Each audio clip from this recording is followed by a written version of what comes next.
Iko. Isu. Amerudo pasi pano tiri kutandara sikana.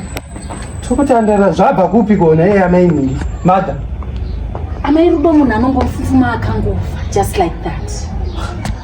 Tenasha. Hamuna kunzwa here kuti baba Bernard vafa? Mati? Kana muri kutaura baba Bernard vafi vacho. Baba Bernard vepamba pechitu apo kani Mairudo. Baba Bernard vafa. Baba Bernard akuchisina. Mazvinzwa nani? Hanzi vadona murori vachibva kubasa. Rori iyoyo ndobva yavatsika yarivhesa. Amairudo baba Bernard akuchisina. Mama tidani? Baba Bernard kani Mairudo pasi pano. Amairudo. Amairudo ini. Amairudo. Amairudo. Amairudo. Amairudo. Amairudo kani. Amairudo mukani.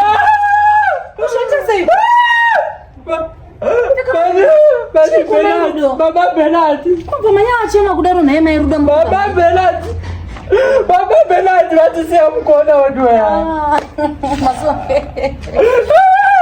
Baba Bernard. Amairudo. Baba Bernard. Kai muri kuchemeko Mairudo. Manya acheme kudaro. Manya acheme naye Mairudo. Kuchema baba Bernard nenzira iyoyi. Saka ima musi kurwadziwa. Aiwa ndikurwadziwa sindochemawo zvine mwero. Muchemero wenyu asikana ndisi kuchaunzwisise. Kufenda Mairudo kufenda ndera baba Bernard. Kumanya achemeko naye asikana. Baba Bernard pawakawana impapo ndini ndakavawana. Zvino saka ndini munhu akaita first kuwaziva budo. Saka ndobva tavazivawo kaisu tese. Manya achemeko naye Mairudo kuchema baba Bernard wepa next day. Vana vake vachaita sei? Vana vake. Kufenda here Mairudo kufenda eswa nerufu rwababa Bernard. Baba wepa next door.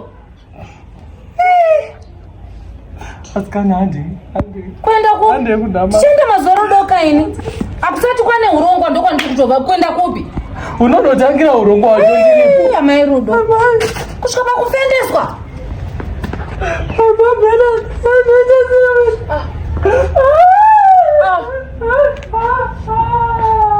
Mairudo anoshuta mafirimu chokwadi. Chii ichochi? Kuchema baba wepa next door kuchema nenzira yekufenda. Mairudo munonyadzisa ini. Aiwa pane zvanhu zviripo. Handinyarari. Chema kudaro.